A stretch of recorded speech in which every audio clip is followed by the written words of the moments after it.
Good morning, good people. I woke up this morning to a couple of news articles that I would like to share with you. The first story is a little bit heartbreaking, but as always, we have to tell the truth. Let's get into it. This story is coming out of Vancouver. It says, evicted into the cold, a disabled Vancouver woman, her son and her son, they find themselves on the street and are told there's no help available. Her son Corey was homeless in Virginia when he heard his mother, who lived in Vancouver, had lost her housing. Although he couldn't give her any money, he moved to Vancouver 5 years ago so she wouldn't experience homelessness alone. Helping her wasn't really as simple as everyone else. His mother, Rhonda, her neck was permanently twisted down and to the left after an injury that she suffered lifting a patient when she was working as a nurse in Virginia. She needed assistance with everyday activity in the camp where the pair settled in Vancouver. The camp helped, and also everybody took turns to take care of his mother, Rhonda. After being homeless for a while, they did land housing through this connection called Lifeline Connections with a caseworker. They were so happy to be able to move into these apartments, which was about 1.5 miles away from their camp that they set up. And this article comes from the Columbian.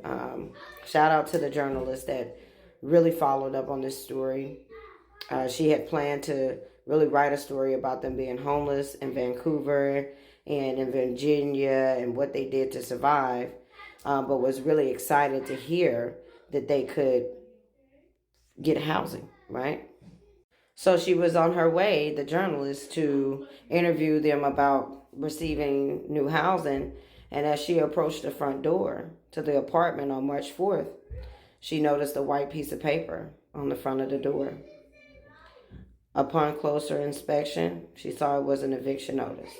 Clark County, where they're from, had the highest per capita rate of eviction filing of any county in Washington in 2023, when 1 out of every 308 people receive an eviction summons.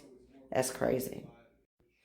When she realized that Corey and Rhonda had been evicted, she was really unsure of what to do, the journalist. So they were not there because they had to vacate. So she went on a hunt to find them.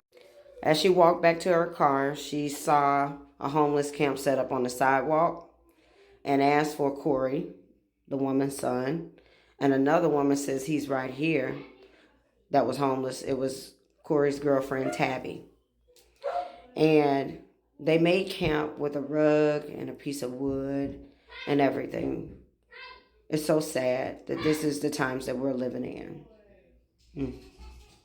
So Rhonda explained, the mother, that despite having a housing voucher, she and her son had fallen behind on the rent. They showed up to court via Zoom and lost their case, as most of other tenants likely did that day.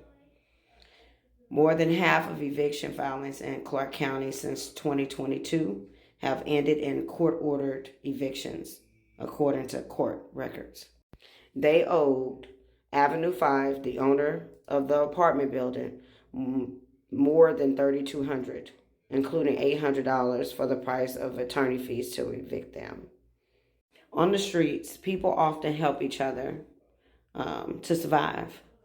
But what they did for Miss Rhonda, who was disabled, remember, her head was barred down and to the left from an injury that she sustained from working as a nurse. What they did for her was beyond camp etiquette. It was godlike. They worked together as a community to help keep Miss Rhonda in good health. They took care of her because she is disabled and homeless, and she really needed around-the-clock care. Now, in Vancouver, around this time when the article was written, they were about to experience extreme cold. So, the journalist of the Columbian sat with Corey and Rhonda on the phone on hold with the Council for the Homeless Housing Hotline for about 5 minutes until someone answered. Once they explained their situation, the response to the intake person, "There's no shelter available tonight." When asked whether an older woman with disability could receive a hotel voucher, the operator said none were available. All this funding and no shelter, one of the homeless women said.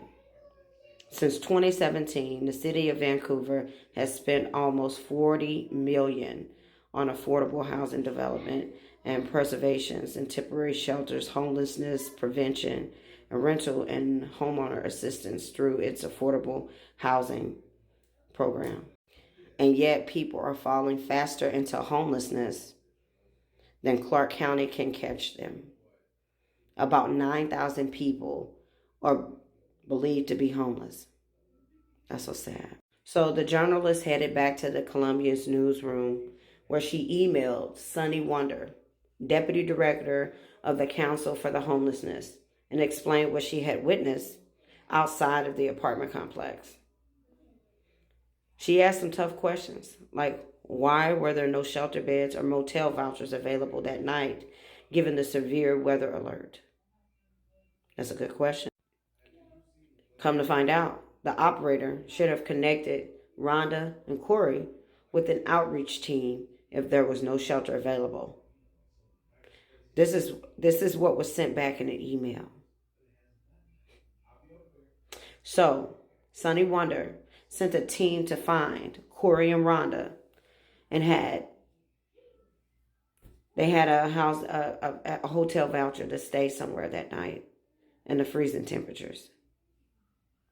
Now the other woman, Corey's girlfriend, Tabby, she had to stay the night outside with her possessions, walking up and down the block to stay warm, until the police informed her she had to move. That's so sad.